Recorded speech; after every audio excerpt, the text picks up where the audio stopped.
Until a body was actually found, they referred to him as missing. But they went about their business of looking for someone who was dead, not alive. They weren't looking for a boy, they were looking for a body. It was the same with everyone. They were someone with a name until they died or were presumed dead. Then they were immediately referred to as the body. First, they brought in skilled swimmers who combed the river from bank to bank, swimming with the current for several meters, and then turning against it back to where the person was last seen, diving deep below the surface, where the sunlight of the living world stopped short a few feet in and gave way to murky, morbid darkness. They fanned blindly around with their eyes wide open, their experienced fingers discerning root and fish from human limb or clothing.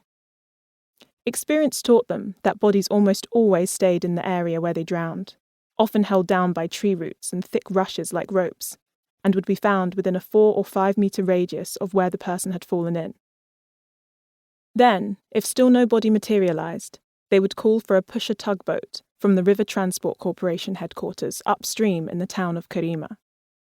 These little vessels, which were used to tow the bigger barges into port when they were brought in for maintenance, had powerful engines and greatly elevated the search efforts. It usually took some personal connections to secure a tug, and its driver for a few hours, for their village was small and far away, and the corporation was a busy place. However, at this time of year, during the low water period between February and March, the tugboat services could be acquired with little effort, as traffic was slow in the Dongola Reach between Karima and Dongola.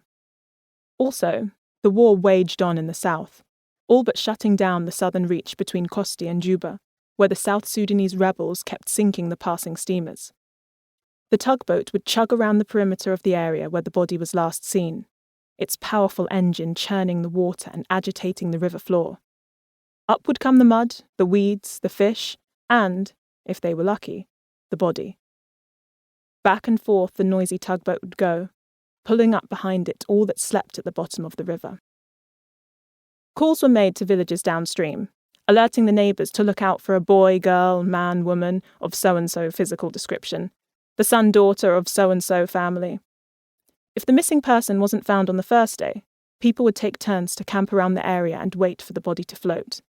The putrefaction process usually took around 48 hours, during which time the intestines filled with gas, strong enough to release the person from whatever was holding them down, and allow them to drift up to the surface.